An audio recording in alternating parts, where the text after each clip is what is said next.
And God damn it, didn't silence my phone. And joining me, hello, and joining me as always is your co-host Jim. In space, planets are blue or something. I don't know. Or something. The roses are red, planets are blue. Here's a cool game. And it's all for you. Yeah, Joining there you go. us, joining us from Brooklyn, New York. We have a guest this week, Seth Dickinson, one of the designers and writers on the amazing. What would you call this thing? It's more than a mod. It's total conversion sequel. It's kind of a sequel. Like, this is what you might get when you think of Freespace 3. Is this? I would say it's a whole new game. Just happens to use an old engine. Well, I mean, But- it's an interesting beast. It's definitely not Freespace 3. We try to be clear about that, but it is kind of a fan-made Freespace game, and it draws on the whole legacy of the Freespace community. We could not have made it alone, so we don't want to take all the credit for that. Well, you should take some. I mean, this thing is amazing. I mean, so folks, I if you don't appreciate that. oh, I mean, it's I folks, just wanted to say one of the cool things about it is that it started out as a one-man project, and Darius was our founder, and he just picked it up with the community tools, and more people got involved as they liked what he was making. So it's really kind of a rags to riches story. Sorry, go ahead. No, you said you had 3 mission designers. How many people ultimately work on this thing, in total? That's a great question. Off the top of my head, I'd say about 10 to 15. We have team members come and go as they have stuff to do. Our organization is really flat. We don't really have fixed roles. We just kind of do everything by hanging out in an IRC channel, and people do what they're interested in. I would say the core team is probably, in as much as we have a core, like 6 or 7 people. Then we have some very good players who we use as beta and balance testers. So it's not a big studio or anything. Just a bunch of us hanging out, having a good time. That's a pretty good sized team, though, and it does show. It does show in the quality of this thing. So, folks, if you're not aware, Blue Planet is a free space game. It's kind of a full blown game. Really, it's got 4 chapters. I think 4 major chapters. And it takes place 18 years after the events at the end of Freespace 2. And basically the gist of it is you get back to Earth. If you don't know the story, at the end of Freespace 1, you get cut off from Earth. Spoiler, I know, 16, 17-year-old game. I know, but from Earth. And then eventually you have to deal with all that. And so this game starts off with you going back, which can happen in the second game, but you kind of find the way possibly to.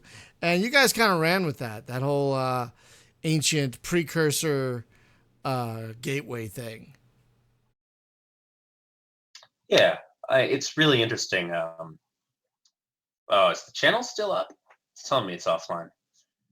Oh, looks up to... Oh, I don't know. Crap, we just dropped a ton of frames. Oh, boy. Sorry, guys. 1 second. Now, looks on... It's all good. This is in the spirit of PC gaming. Yes. Lots of failures. Okay, so I restarted the stream. So anyway, sorry, you were saying. I think you stopped with it was interesting, and then the stream died. Yeah, we were talking about the Freespace story. So my favorite thing about Freespace is Earth and the world, and it is a very, very unconventional setting for a space opera video game. And one of the things that's interesting is that Freespace 1 and Freespace 2 are almost totally impersonal. Your character is this anonymous pilot just caught up in greater events. Freespace 2 in particular has exemplary writing. It's a very cold game, a game about being humbled by things larger than you. And the end of Freespace 2 is probably my favorite ending in all of gaming. Oh my God, I know, right? Sorry. Freespace 2, my big theory as to why it's so good is that Freespace 1 is the traditional sort of Independence Day story where everyone has to unite and come together to stop the aliens, and you take down the alien mothership. And Freespace 2 contains that story in that in the first 2 acts of the game, you encounter the Shivans again. You feel that you've prepared to fight them. You enter their territory. You identify what you think is their mothership, and you destroy it.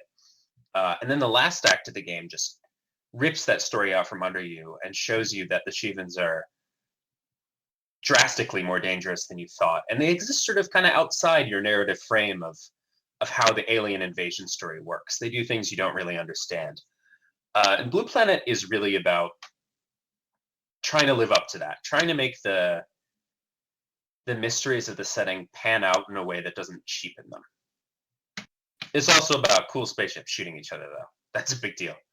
Yeah, that game makes you feel so insignificant at times, so just such a tiny cog, and that's one thing I think that separates it from, say, even TIE Fighter or especially Wing Commander. Like in those games, you're much more of the hero, and this one you're kind of a hero, but I mean, does it matter ultimately? I mean, the way things go in that game, folks, if you haven't played Freespace 2, you need to. It truly is one of the finest stories in video gaming, period. I'm not talking just space games. I'm talking period. Just forget your Final Fantasies, forget your whatevers, your Mass Effects. Doesn't matter. Freespace 2 is such just tight storytelling. You know what I mean? It's just such well-woven, efficient storytelling. And yeah, it's an exquisite script. It's exquisite. Yeah, that's a good word for it. Exquisite is an excellent word for it. And I don't know if we've brought this up at some point in the emails, but I'm also actually a novelist. And I worked a bit on some games writing myself. I did a lot of the lore for Destiny. And one of the things that always inspires me about Freespace 2 is I think it's one of the few games I've played. There are others, but one of the few that I think is a story that is good not just as a game, but it is a great piece of science fiction. And I think it could only be told effectively as a video game because you need to be the one who feels overwhelmed and dwarfed. Maybe we should talk a little about what's happening on the screen. Should we do that? Well, there's going to be a delay for you, but because you guys are you're watching the stream, which is probably going to be about 20 or 30 seconds behind when we're talking. Okay. Yeah, but generally the scene that's playing Generally, out, right now in the scene, we're going to probably spoil at least the first couple missions, but when you get back to Earth, it's devastated. And I'll tell you what, the Freespace games do such a good job of filling the player with dread. Just, oh my God, what is that? Just like, Jesus. And I gotta say, Blue Planet does a fantastic job of giving the player just, oh no.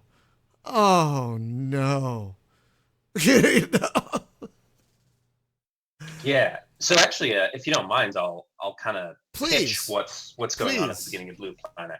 Uh-oh, stream. Did you die again? No, we're cool. Looks okay here.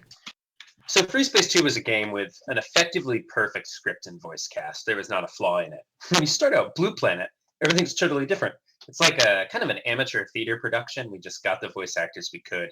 And our script writing is not as tight as Freespace 2. So one thing we do very differently is we actually have named characters with relationships to each other. And I mean, as a piece of fan fiction, we were interested, like, what is it like to live in the Freespace universe? How do these people feel? A big theme is like, what is it like to live in a universe where the Shivans are out there and everything is kind of implacably hostile? So at the end of Freespace 2, humanity is dealt this crushing defeat. And it's not just a military strategic defeat, but it's psychological. We lose our sense that we can face any challenge out there. And as a reaction in the Blue Planet story, we decide it's time to rebuild the jump node, which is like a wormhole, back to Earth and go back home. So the beginning of Blue Planet, you're on an expedition going back to Earth to see what's up there, hopefully regain contact with the economic and cultural heart of humanity. But when you get there, there's no one in the solar system, and Earth, as you can see here, is just totally devastated. So the inciting events, what gets the Blue Planet story going, is what happened to Earth. And here you've met Bay, Corey, and Taylor. Bay's our protagonist. And one thing you'll note going forward is that the first act of Blue Planet is very much like a emotionally, it's kind of a family story. The characters are all very like open with their feelings. They're kind of naive. They really care about values and virtue and stuff. And that's very different from Freespace 2, which is a really emotionally claustrophobic, closed-off game. So yeah, that's my pitch. What's up with Earth? We got to figure it out. And it works. And the stuff, but soon enough, the stuff you were into goes way beyond this, the craziness of even Freespace 2. Like, if I remember correctly, there is another alien entity introduced throughout the story. At least one. That's correct. As far as I've gone, at least.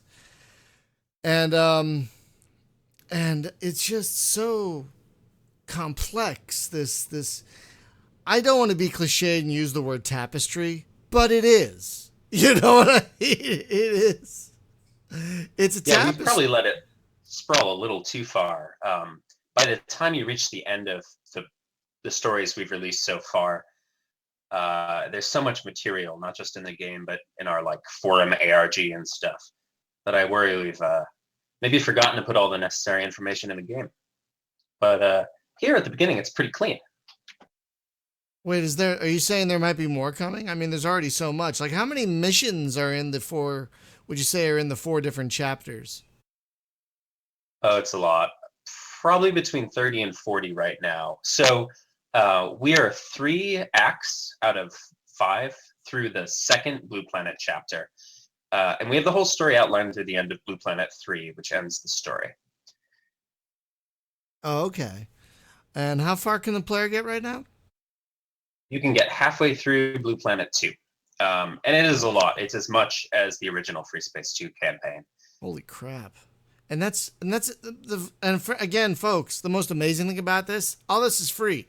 So I keep harping on this. If you don't own Freespace 2, by the way, just a little side note, you're not just buying a game and one of the finest space combat games ever made. You're basically buying into a platform that gets you just oodles and oodles of content. Not just Blue Planet, that we're talking about here, but whole other mods, campaigns, individual missions. It's just amazing. You know, it's just incredible. Yeah, for those of you coming to Freespace from another game like Freelancer or Elite Dangerous, what sets Freespace apart is that there's no economy, there's no trading, there's no open world. All you do is play a series of linear scripted missions, but they are really, really good missions. The action is super intense. And the best thing about Freespace, at least in its original Freespace 2 form, is that the capital ships are actually like worthy of their size and grandeur. They're really dangerous, and there's nothing like seeing 2 Freespace 2 capital ships slug it out with their main beams. And as the game's evolved, we've been able to activate AI and just really fuck with the engine. So now we can have like ground attack missions and tower defense and a taco buying simulator and visual novels where you do stuff outside your ship. It's really crazy. Yeah, I don't think I've gotten that far yet. Yeah. So what you're playing right now is from, I want to say, around 2007 or 2008. And we've made a lot of progress since then. Our team's been together a long time. So how did the project start? You said this, I believe his name is Damien? Darius, I'm sorry, I'm terrible with names. Darius started the project. How did it flourish from there? Do you know much of the history of the project? Yeah, Darius is just like the coolest, chillest guy ever. So he released the first chapter of Blue Planet. It had no voice acting. The models were less pretty. We've gone back and revamped it since. And we just loved it so much that he said he was going to work on a sequel. He got some of us involved as testers, and we were just so excited about it. And he was so laid back.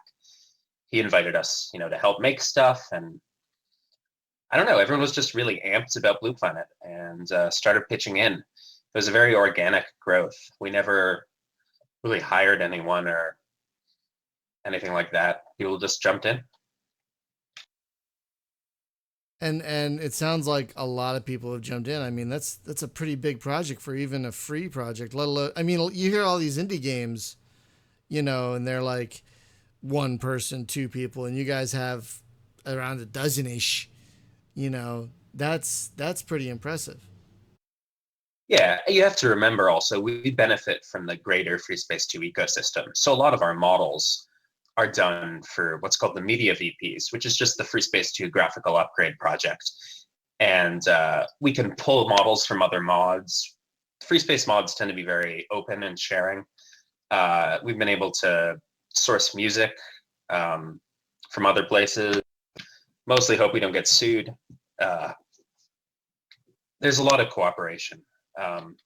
So that's really helped us. And also, we've been around a really long time. I would say, actually, the biggest thing that's kept us going and being productive is that we have a really mature tool set. The mission editor in particular is just awesome. You can do so much stuff in Fred. It's the Freespace editor. Crazy, unimaginable things. And because we already have... Oh, crap. I just lost Discord. That was my fault. Hang on. Studios like, sorry. What's up? I lost you guys for a second. Trying to get this Discord thing working. I was fiddling and I hit a button. It's like, oh, we're going to restart now. No! Oh, shit. Oh, I'm sorry, everyone. That was my fault. That was my fault. Someone told me to turn something off in Discord, so I did. And next thing I know, it's like, oh, we're going to restart. Oh, God. So I'm sorry. That was my fault. But we're back, right? You guys can hear me, right? Yep, we're all good. Oh, thank God. Okay, could you repeat some of what you just said, please? I was talking about how cool our mission editor is and how important that is for development, because in my opinion, the only thing you need to make a great Freespace mod is missions. And the first thing any mod project needs is mission designers. I've seen so many mods die because they have beautiful music and beautiful models, but no missions and no progress on their missions. And actually, when I went and worked at Bungie and have checked out other AAA game developers, their tools are not as good as the tools we have. Like, we have, because our engine is old and very well understood, it's really easy for us to get new features from our coders. It's really easy for us to do stuff in the editor that in other games you would have to do an entire feature request for. So I feel really lucky we get to work with this. It's pretty neat. So wait, side note, you said you did some work on Destiny. You worked on, you said you did some writing, but you also worked on mission design? No, I was never, I myself was not a mission designer there, but some of my friends were. Okay, and getting back to what you were saying, I was just curious about that. Well, that does lead to a question, though. What are some of the other, like, what do you, besides working on this, what do you do and what do some of the other team members do as their, like, day jobs, for example? Good question. Fabian, who you've had on here before, goes by the E. He's a software guy in Germany. He's pretty cool. Darius, who is our supreme overlord, is a doctor in Australia. And he still mods, even though he's been like on rotation and stuff. Guy just has a lot of energy. We have Axum. Axum is our Canadian mission designer. His full-time job, as far as I know, is that he's Canadian. I don't really actually know what he does, but he's pretty cool. We play World of Warships sometimes. Who else we got? I'm gonna miss someone. We have our cabal of testers. Their full-time job is finding bugs in our game. And yeah, that you're gonna make me open up the wiki page and list everyone. Why not? No, so getting back to the editor, I thought it was very, is progressive a good word? I thought it was very progressive that both Freespace games included full blown mission editors. I mean, Yeah, it was not, awesome. yeah, not a lot of games include that much mission, like they're like, yeah, like what other like I can't think of anything besides maybe the Freespace games. Uh what's a space like fighter sim or whatever that A lot of rules of engagement? a lot of games ship their mission designers, but the awesome thing about Freespace 2 Open is that we also have the source code, so we can make the designer more powerful. Axum, who I mentioned, are Canadian, and Spoon, who is a guy from the Netherlands, have just done the most batshit insane things with the Freespace engine. Like entire levels where you just interact with other characters and choose dialogue and move around ships with it's like a visual novel, basically. You would never know you were playing Freespace. It's crazy. Spoon has a standalone game called Wings of Dawn, which is this anime-inspired flight sim with some incredibly creative mission design. And Axum does this comedy series called Just Another Day, which is also kind of a laboratory for super advanced Freespace design techniques. It's this comedy series in which you have to fight a series of evil beta testers who represent, this is a secret, the annoying personalities that Axum has encountered on Hardlight Productions. And you have to defeat them by doing things like feeding them too many tacos or stuff like that. And it has a lot of arcade-inspired mechanics, like you can power up your ship and go berserk. And those are features we would never have been able to pull off without access to the source code. And he actually uses a lot of Lua scripting, which I don't know at all, but that's something we hacked into the engine too. By the way, this mission is called the Dragon Awake. So what's going on here is after trying to figure out why Earth was destroyed, you found a bunch of Shivan ships dormant in the system, and now you're fighting with them. I bet he's going to die. Is he gonna die? I die am gonna die. Spoiler: I'm gonna die. I took a few of them out. I felt good about that, but I did die. Yeah, because there's like 80 of them. There's like 4 there's 4 of us. 12 dragons, and the dragon is probably the most advanced Shivan fighter.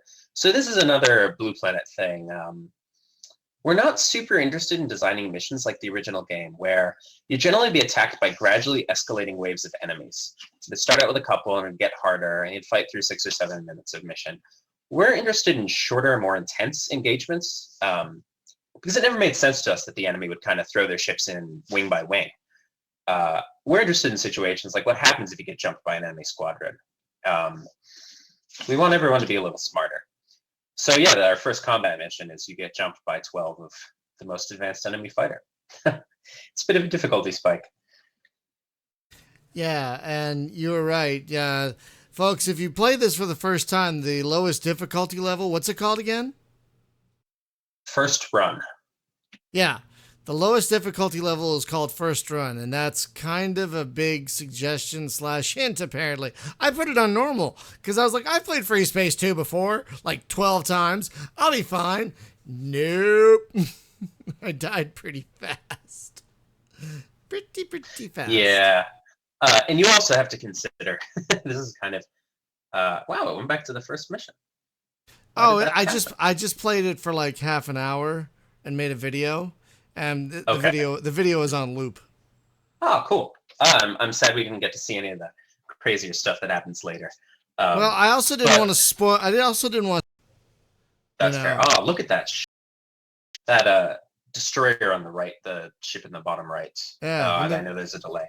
The big ship is called the Erebus, and another Canadian model, the ASAR. Beautiful. Beautiful. So we were talking about difficulty, and actually one of the big challenges of designing for Blue Planet is we want to be a little welcoming to people who are new and have at least just played the Freespace 2 campaign, but we also need to create a challenge for people who've been playing the game for 17 years. And that can be tricky. Yeah, it's like trying to write a movie for an established series that people are going to come in already knowing, but you also got to write for people who've never seen any of this before. You know. For sure. Is the stream okay? Looks like it might have dropped again. No, it's moving, and I'm dropping some frames. I got to figure out why I'm dropping frames. I don't want to fiddle with Discord again and make it crash. But it looks. I mean, besides dropping some frames, it's moving on my end. So maybe it's a restream thing. Maybe I have to go back to just YouTube. I don't know. Maybe I'll just switch over to YouTube at some point. But I totally lost my train of thought now. We're talking about difficulty. Yeah, yeah. This game is not easy. I mean, I think I might have played it when I did my little playthrough a little while back. I might have played it on the default difficulty, which is the second notch. But this time I'm like, nah, I'll just go normal. Nah, that didn't really work out. Plus, playing the stream is fine on YouTube. Yeah, I mean, I'm looking at it on Restream.io, and it looks like it's moving fine. I mean, I'm dropping some frames, but I don't know. Maybe it's Twitch. You know, I don't really know. Yeah. So about the difficulty, Blue Planet is meant to be kind of a graduate school course in Freespace. So the hope is you play the Freespace 2 campaign. By the way, for any of you out there who want to pick up Freespace 2 and install Freespace Open, it's really easy to do now. You just run the Freespace Open installer. It installs everything for you. If you hit any problems, just post on the forums. We'll help you out. And if you install Blue Planet, we included a remastered version of the Freespace 2 campaign that fixed some features and disabled dialogue that Felicia never finished. So I would say the best way to play Freespace 2 is with Blue Planet installed. Yeah, I saw that in there. So, but it uses all the original ships and weapons and stuff, or did you rebalance a bunch of that, or what? We tweaked the balance to make the useless shit less useless. Pardon me for swearing. And one of the things I'm most proud of is we turned on some systems that they intended but never finished. Like there are these weapons you're given in a lot of missions called tag missiles, target acquisition and guidance. And they tell you that if you hit enemy ships with the tag missiles, nearby friendly warships will concentrate their fire on them and take them out really quick. That doesn't happen at all. But we made it work. It's fucking awesome. And as a bonus, in the mission where, I don't want to spoil too much, but the mission High Noon, where one of your really big ships goes up against one of their really big ships, we give you tag missiles and you can spot for the main gun armaments of the Colossus. So instead of just kind of watching the big fight, you can actually call in beam strikes. Oh, that's cool. So do you actually tag subsystems on the ship? Like, you know, knock that No. I'm not sure the engine can detect when the subsystem is tagged. That's a cool idea.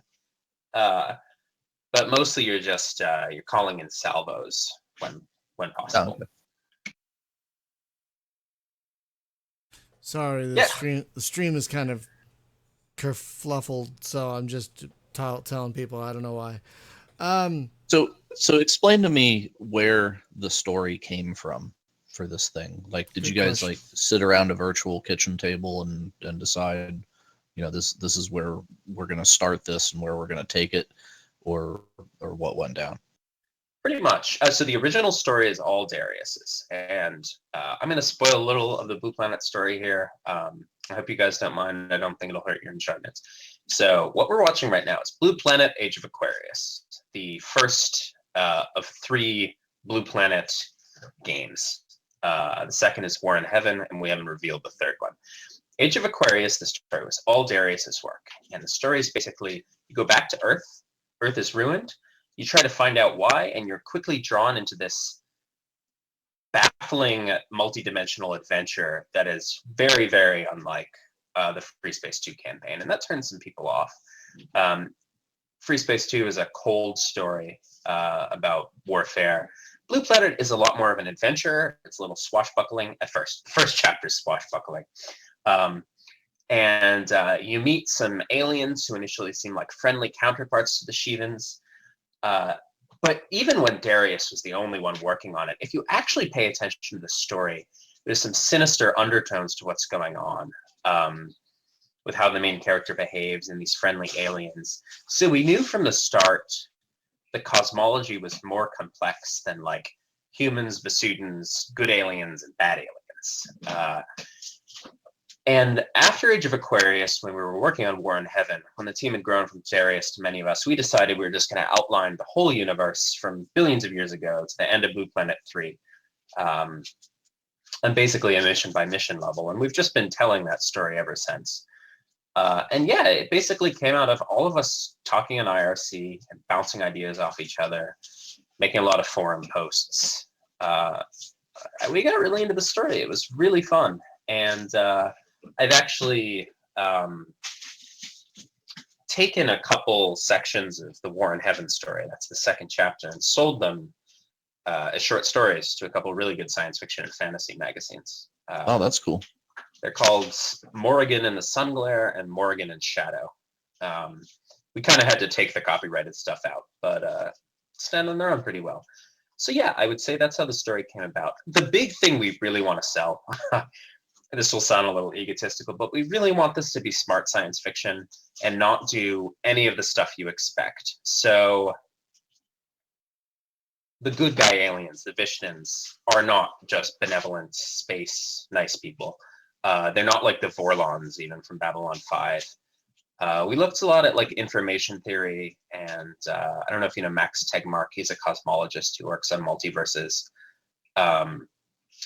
There's a concept, I don't know the German word, but it means basically thinking space, that plays a lot into the deeper lore of Blue Planet. The other thing is, we really, really wanted to make it into good military science fiction, so the tactics and technology involved are much more detailed than in Freespace 2, especially in War in Heaven. The whole story is this very detailed, rigorously thought out war between two human forces, with neither side clearly the good guys. It was really important to us that you could have moral sympathy with both sides, and really cool to see how our fan base is divided between the two. How divided are they? Almost perfectly. I don't want to spoil too much about the second installment, but Well, it involves do you play a little bit as one side and a little bit as the other, so you kind of get to see it from their perspectives, or what? No, it's entirely one side. But you can hear one of the things we did. We tried to make one of the big themes in the second chapter of War in Heaven is War in Heaven is the psychological cost of killing. So we tried to humanize the pilots you're shooting down. First, by making many fewer of them appear in the mission and making them much smarter, so it seemed like they cared about their own lives. But also you can hear them sort of talking to each other and trying to help each other out.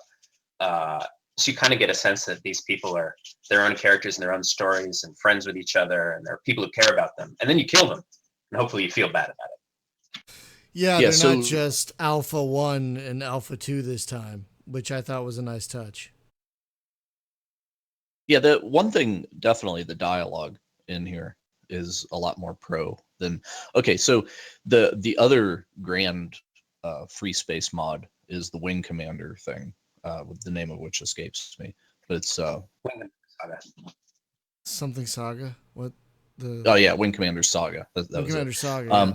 So the dialogue in that, I do not fault them for what it is, because it is actually true to the source, which just reminded me, like Wing Commander 3, especially, like how cringe that was. And you know, it's just like, oh, maniac, you know, it's, oh god. So you know, it's like they fly around and tell dick jokes, you know, and it's just like, okay, you guys nailed it, it's great, but still it is cringy. However, the dialogue in this is a different animal. So this is more along the lines of like a Battlestar Galactica kind of thing. You know, where it's like they take it seriously, and it's not. You know, there's some lightheartedness. The kind of like punch in the arm stuff that goes on between soldiers who are staring down death every day, right? There's a particular humor that comes about from that, and I kind of see some of that here. So it's like, okay. You know, as a writer, I think you get it. Yeah, and I mean, I don't want to toot our own horn too much. Age of Aquarius, which you're watching now, Darius wrote. I think he was literally a teenager. This is 10-year-old writing from our perspective. So there are definitely some lines in Age of Aquarius that are kind of gee whiz, like adventure-y, not super, polished, dark writing.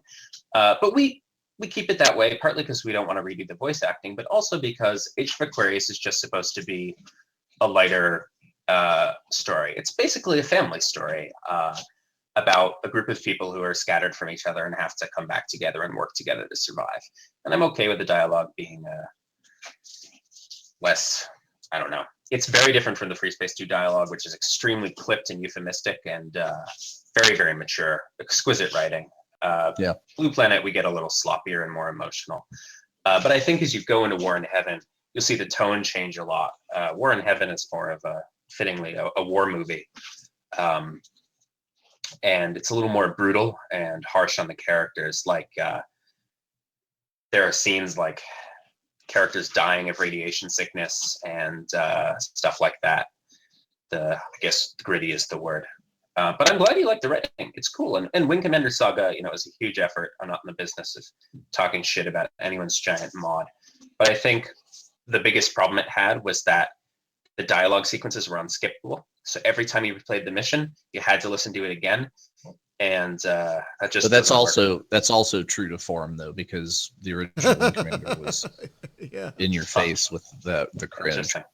So one notable thing about Blue Planet is we were not actually the first. Jackson figured it out. But I think the first in practice to add checkpoints to Freespace missions. Freespace never had any mid-mission save capability, but we were able to hack it in because we didn't want players to have to replay long dialogue sequences and stuff like that. Yeah, and let me tell you, it's appreciated. That's one thing that annoys me about space combat games with longer missions. Like, I'll be out in Independence War 2 doing a thing. Oh, I died. God damn it. Why can't I just save anywhere? Well, and that's the thing too, though, is like the mission. If you have a multi-part mission, right? I like that it can be broken up, and there will be like a waypoint where you restart from, but it's not like we're going to go back to the briefing room and sit down and look at the map and have the narrator, do whatever. It's like, no, this continues, right?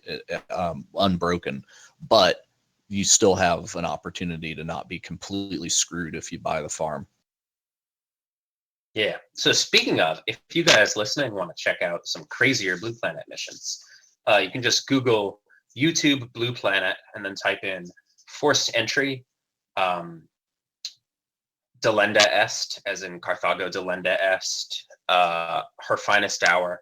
Those are some really big missions where you do really ambitious stuff. This is just kind of the prelude to Blue Planet. We're able to throw, a dozen capital ships on screen and squadrons of fighters and actually put you in command of that, which is pretty neat.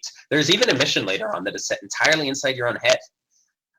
You can go insane if you're not careful. Yeah, it's like it's a little complicated in the plot, but basically you've been drugged up and inserted into this cyberspace is the wrong term. It's kind of this dreamscape where concepts are made real, and you need to penetrate it to obtain some information. But these crazy, scary things happen along the way, and you have to try not to go insane.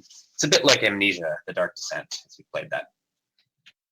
Let's get back to, because I kind of took us on a tangent while we were talking about it. Let's get back to the mission editing tools that you guys use to make this. Now, like, I know that you got the media VPs and stuff, but I don't fully get what's been done to Fred 2, which is the Freespace 2 mission editor, to make it capable. Like, has it always been capable of doing this stuff, or did having the source code make it more capable of making even these larger scale missions? So part of it is that we've made the engine better. It can render things faster. We can put more ships on screen. And part of it is that, we had the source code to Fred 2 as well as the rest of the stuff, and we were able to improve it. The biggest thing, so to step back a moment, the Freespace 2 source code project is the guys who work on the engine. And they work closely with the Freespace 2 media VPs, or the Freespace upgrade project, which makes the game look prettier.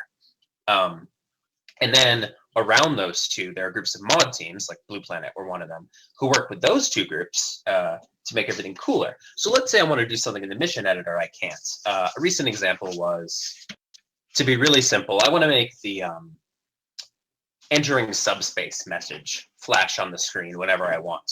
I would go to a coder and say, hey, I want you to alter Fred in the engine so I can tell it to do this thing when I command it to. And they would first add that capability to the engine and then add something called a sexp, a scripting expression, I think, to Fred. And Fred basically has its own very simple scripting language using these sexps that lets you chain them together to do various things. So I could say, like, when 10 seconds have passed in the mission and a ship is about to explode, then flash the subspace gauge and turn all the players' guns into super beams. I don't know why I do that, but that's just a random example of things I could do.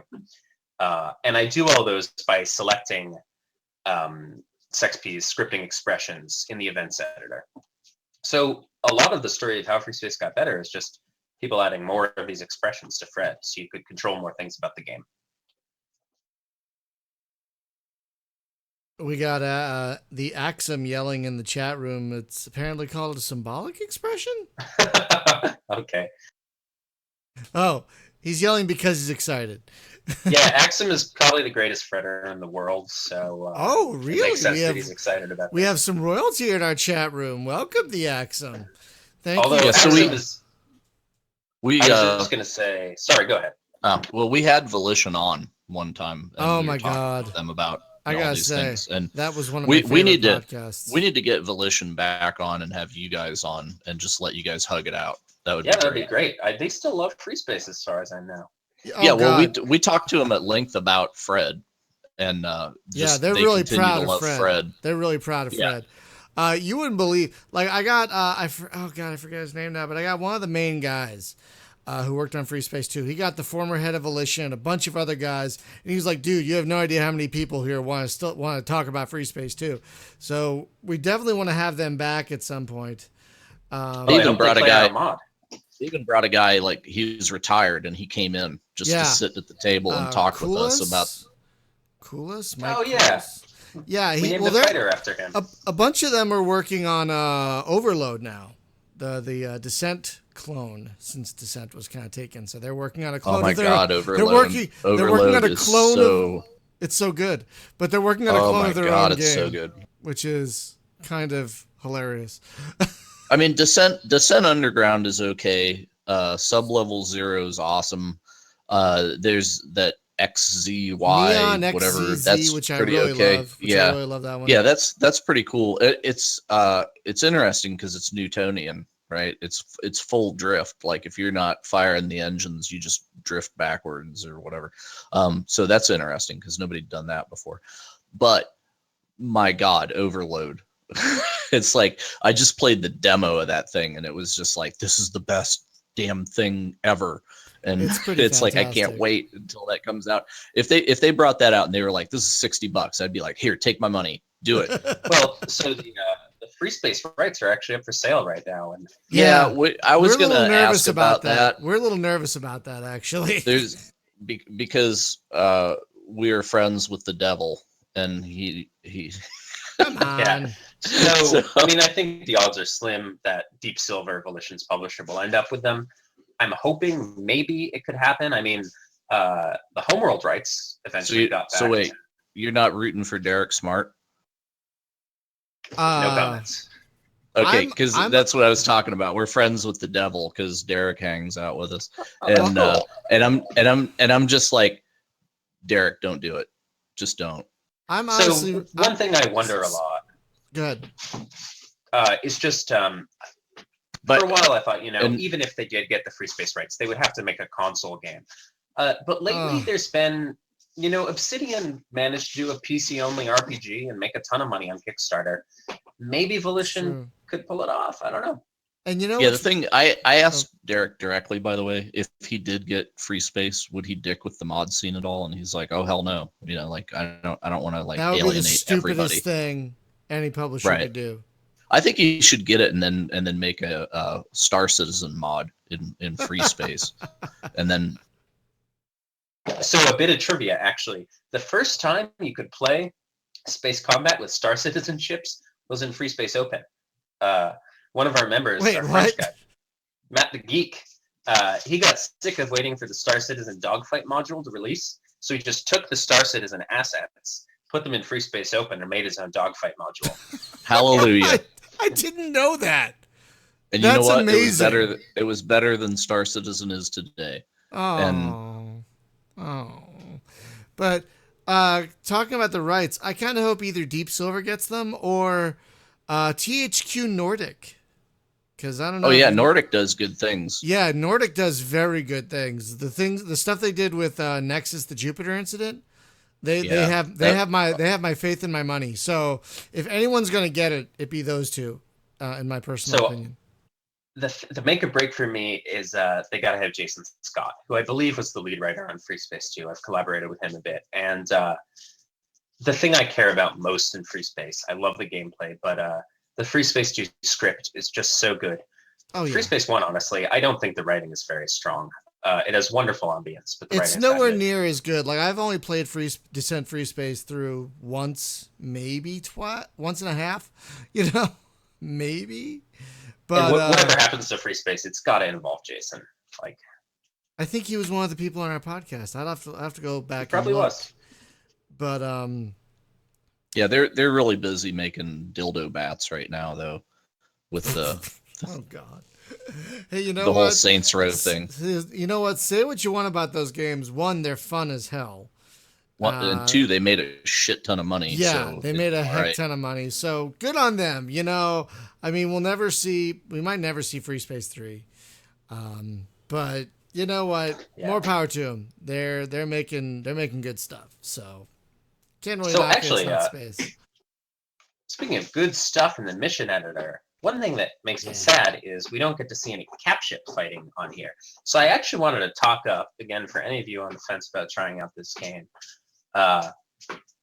This game has the single best capital ship fights of any game I've ever played.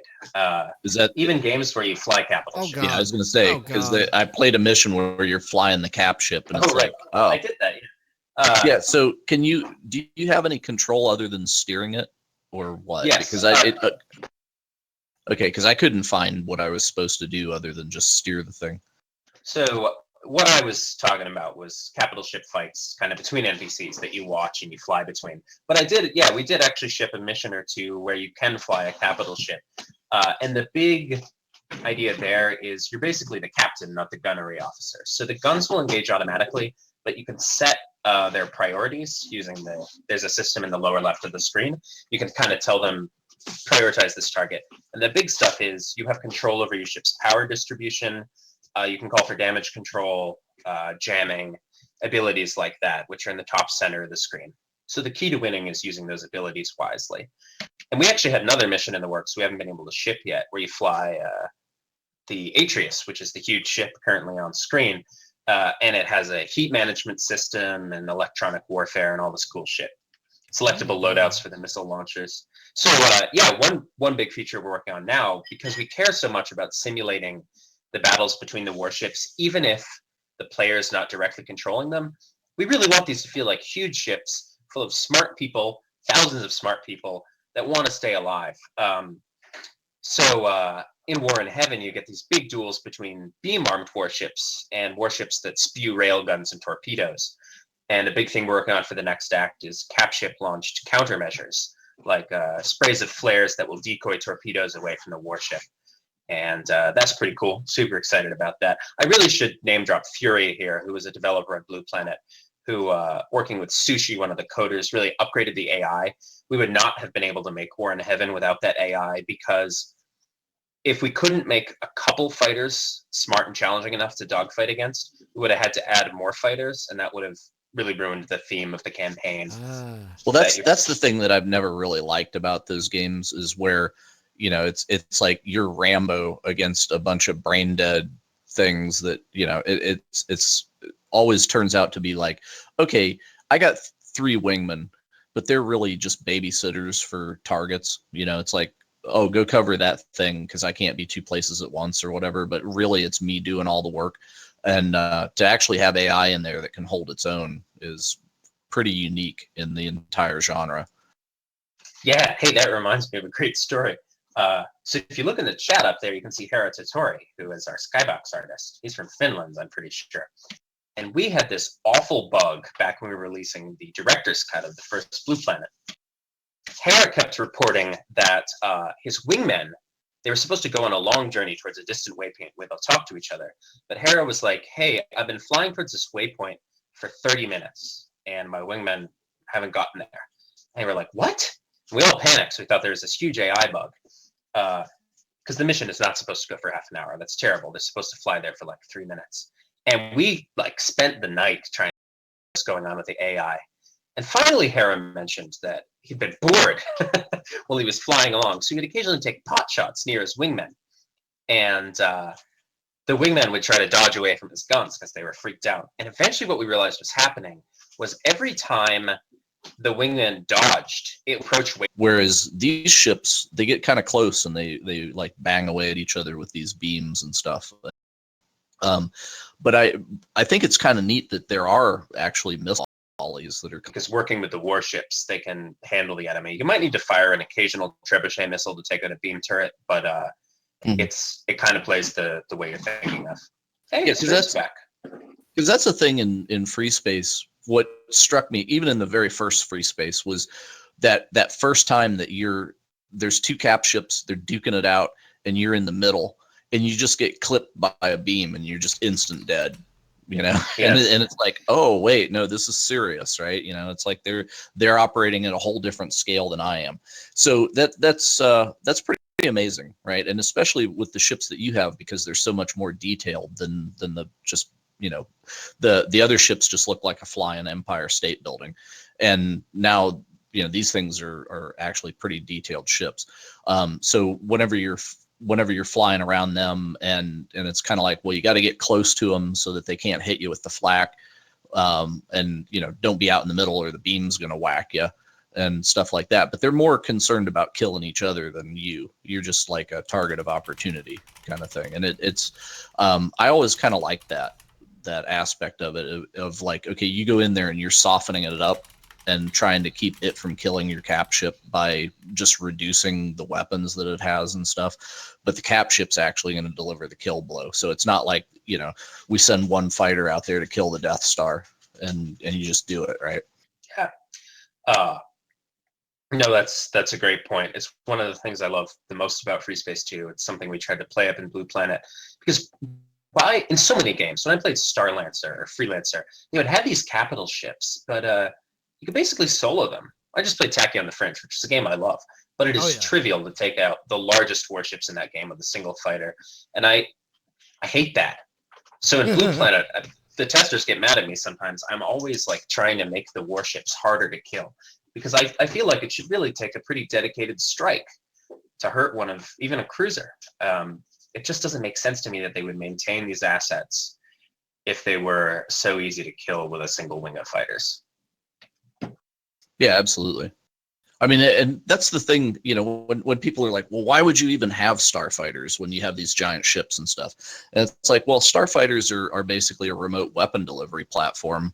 And then the fighters are the thing that defends the bomber from the other fighters that are trying to take it down, because fighters, for whatever reason, you know, they're more nimble than cap ship guns, right? So you need fighters to stop bombers, and you need fighters to stop fighters that are trying to stop your bombers. So it all kind of works out, you know. One of the tactical rationales in Freespace is the existence of subspace drives. So fighters are valuable in the real world because Earth has horizons, and the fighter can carry a payload over the horizon and strike at targets far away. It can move much more rapidly than the surface ships. And Freespace kind of has something analogous going on, where a main warship, like a destroyer, once it's committed to a battle, it has to recharge its drives, and other warships could drop on it, like an EVE Online, and take it out. But if you send out your fighters, they're much more strategically agile as well as physical. You could send in a bomber strike against an enemy destroyer and hold your warship in reserve. Right. And that makes fighters really valuable for projecting force. So is that sort of a tactic that's employed, is jump the fighters in, the fighters engage, and it's like, okay, yeah, now it's time to bring in the heavy hitter, you know, so we jump in the hammer and hit them with the destroyer. once they've got their their systems dented a little bit. Exactly. One of the big missions in War in Heaven, Delenda Est, is an operation that starts out with you just a single squadron of fighters attacking an entire enemy battle group. And you create an opening and a couple of friendly warships are deployed and you open the gap wider and they decide when to drop the whole hammer. And then there's another mission actually in Act 3, Her Finest Hour, which I really love, which is basically an RTS play from the cockpit. You just enter a battle and you decide which targets to take out. And when you're ready, you start calling in strike packages from a friendly destroyer, and you decide what targets to send them at. And the goal overall is to take out a big enemy warship, and you get to decide the whole plan of attack. It's pretty neat. I'm very proud of it. Oh, cool. Sorry, I've been trying to figure out what the hell's going on with the stream. That's why I haven't been talking much. I apologize. Yeah. So wait, you said about 2.5 chapters of this are done and playable, right? 2.5? I think. Yeah, so. I mean, I don't want to undersell it. Like we No, I basically know have that's a lot of content. 2 but full I'm saying campaigns. Yeah. 2 full campaigns. Yeah. But you said you had at least 1 or 2 more planned out. Yeah, so there's another 2 acts of War in Heaven, wrapping up the War in Heaven story. And then there's Blue Planet 3, which wraps up the overall arc. I mean, it's an open question whether we'll actually get to finish it. We all have real lives. We're all older, not in college anymore. But no matter what happens, we're going to tell the story somehow, even if it's not in the Freespace campaign. Maybe we'll just put up a forum post outlining what happens. We don't want to leave people hanging. And we have actually managed to pay off a lot of the big mysteries, or fans have figured out from the clues involved kind of what's going on, which I think is super cool. I really hate it. I hated this work. I shouldn't say that, but I hated like Battlestar Galactica when they just made it up all as they went. Yes. Oh my really god! Oh my god! Yeah, Oh my god! it had I'm the still so stench angry. of it had the stench of J.J. Abrams on it so thick, right? I'm Like I was watching Lost, and at some point in Lost, you figured out like they're just making this shit up every week. They don't even know, and it was like, it's like, okay, well they're watching the internet reaction, and it's like, you know, what are they doing here? Well, the fans want this. All right, let's do that. You know, and it was just like, oh my god. So yeah, with Battlestar Galactica, as soon as it started with that whole like, oh, they have a plan, and I'm like, they don't have a plan. They're making They it don't up. got they don't got shit. And then it was just like the money keeps coming. We got to keep figuring out how to stretch this shit out. If I can go on a tangent, the other problem Battlestar Galactica had was that they started from a really high bar. I mean, 33, their first actual episode after the miniseries, one of the finest pieces of televised science fiction you will find in any series. It's kind of all downhill from there, you know? Rather than build up, they kind of fell down. Do you know what I mean? Am I crazy? Yeah. No.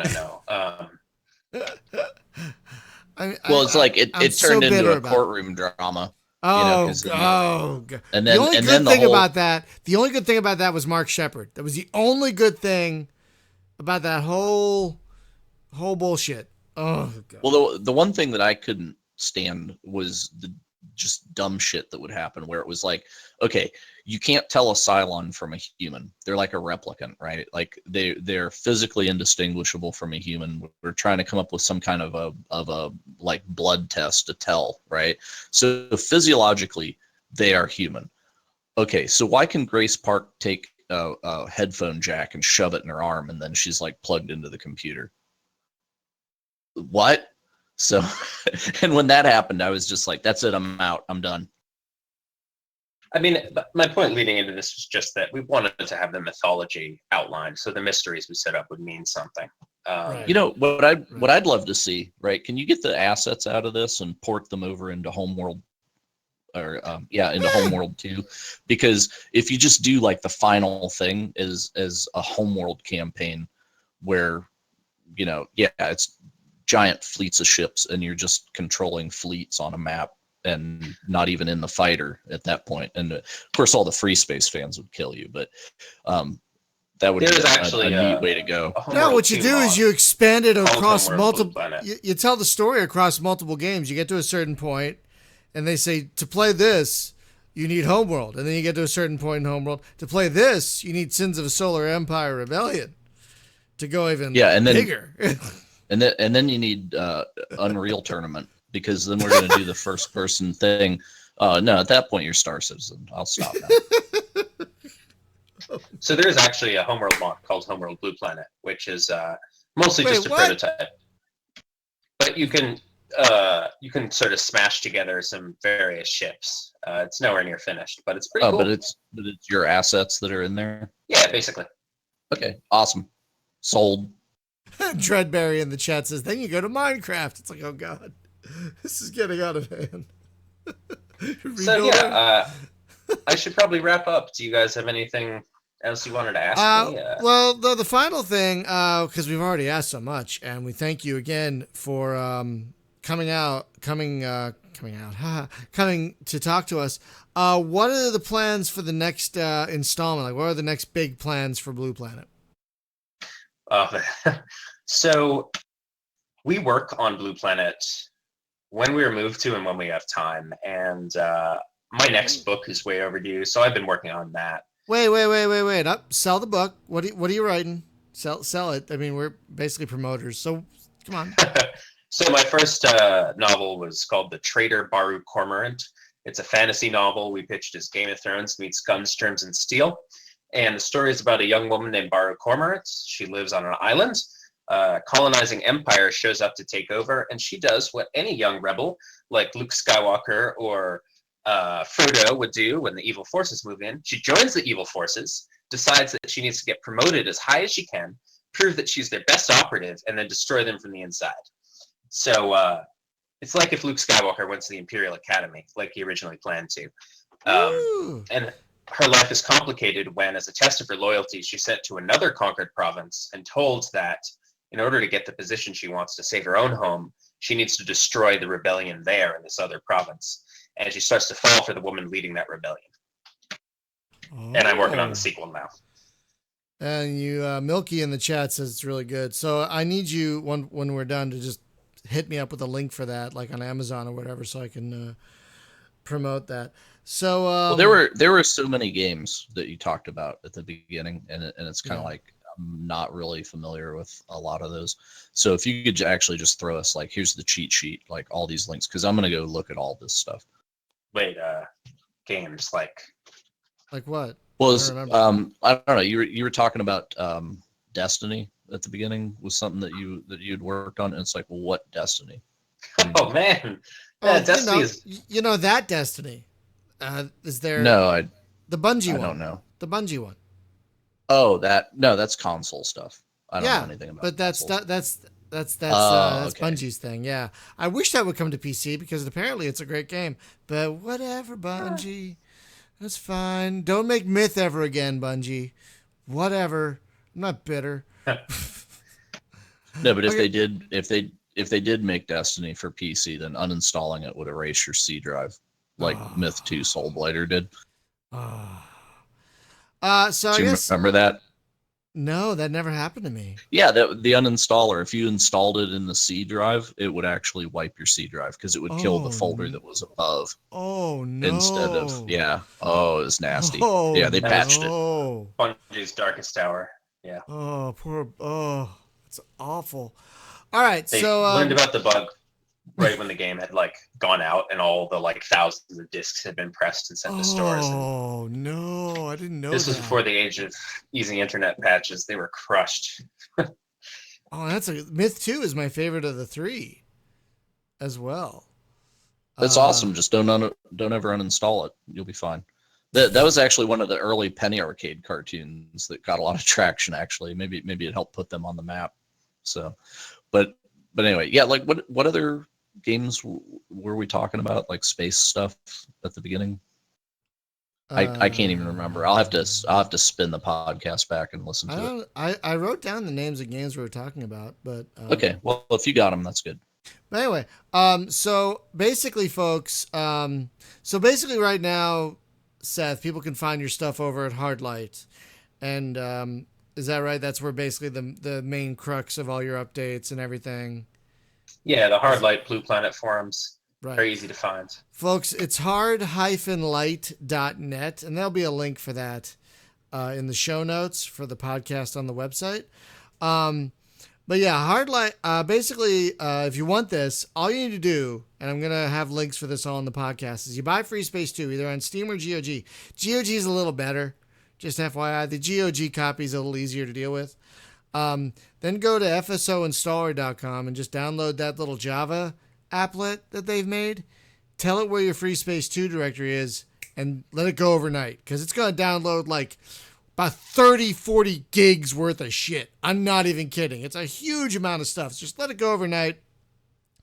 And in the morning, you will have not only a bunch of new content to play for Freespace 2 once you finish that, but like Freespace 2 natively can only go up to 1024, right? Or is it 12? Is it 1024? But the new version, the with the media VPs and everything, it's full HD, glorious. I run it in 3440. Yeah, it can go even higher. It can go like crazy. It's perhaps the only game from the early 2000s that can actually handle 4K. So it's 4K ready. I believe it. Yeah. So folks, again, with Freespace 2, you're not just buying an amazing game.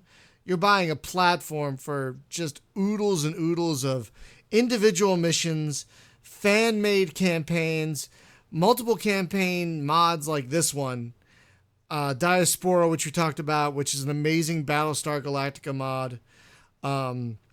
So it's really, if you haven't gotten into Freespace 2, god damn it. What are you doing to listen to us? Stop listening right now. Go to GOG. Unless you're really into Steam, go to GOG and get Freespace 2, because god damn it. And you don't need a joystick to play it. It plays fine. I know a lot and of you don't people. need Freespace 1 because you can import Freespace 1 into 2. It comes, I mean, you can play Freespace 1 in the Freespace 2 engine. You can play it with a mouse and keyboard. I know a lot of people that do. Apparently it's I've never played it with a mouse and keyboard myself. I've been tempted to. But I play just keyboard. Just you can keyboard. play it with a goat. Oh you my play it on god! Not even mouse and keyboard. Just keyboard. How is that? Yeah, it's fine. So the old multiplayer experts would say that joystick, mouse and keyboard were all equally viable. They just had different strengths. Huh. Interesting. Oh yeah, and folks, Diaspora. If you want an example of what this engine can also do. Thanks, Hetty, for reminding me. Diaspora and Wing Commander Saga are mods / total conversions of Freespace 2 that don't even need Freespace 2. They are free downloads. So there is so much stuff that's being done with this engine. So head over to hard-light.net. It'll be on. It'll also be a link in the podcast on the website, spacegamejunkie.com. And one final note, folks, we have pretty much moved our chat over to Diaspora. Yeah, to Discord. We are chatting on Discord now, and it's pretty great, actually. We're actually chatting on Discord right now. Yeah, it's like 10 times more popular than Slack ever was. Yeah, we were using Slack for a while because we like Slack, don't get us wrong, but already, like, out the gate, we have at least twice as many people on Discord that we did on Slack. So you can go to spacegamejunkie.com/contact, and there's a link for the invite to get onto our Discord channel on the bottom of the page. So please stop by and say hello. It's a pretty popular channel. We love talking about not just space games, but games in general.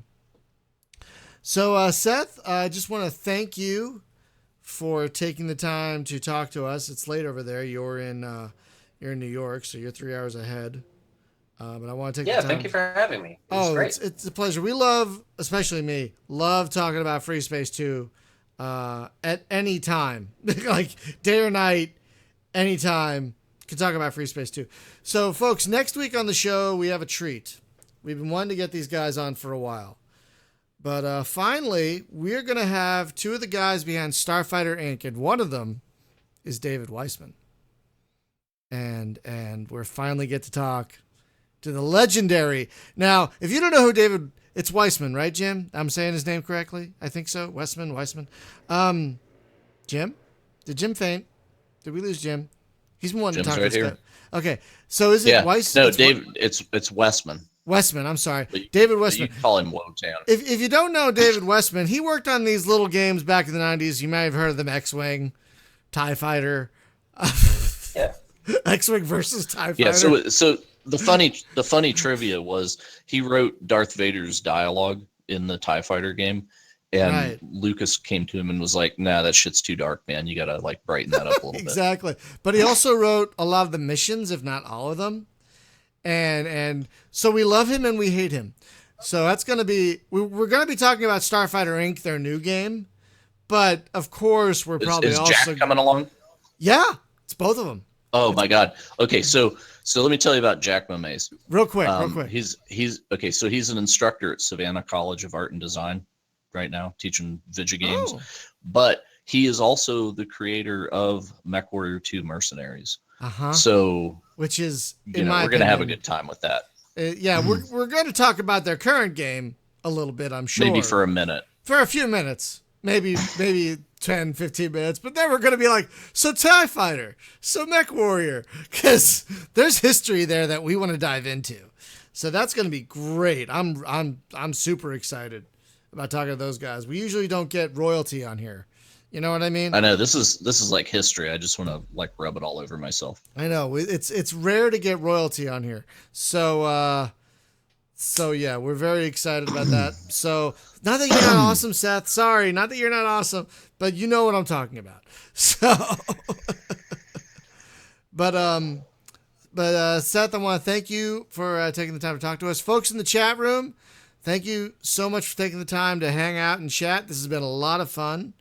And we will see you next week. Oh, and on Thursday, we are kicking off Scary Game Month because it's October. So on Thursday, we're going to be playing some of the Red Solstice, which is, if you guys haven't played Red Solstice, it's fantastic. So thank you so much for that.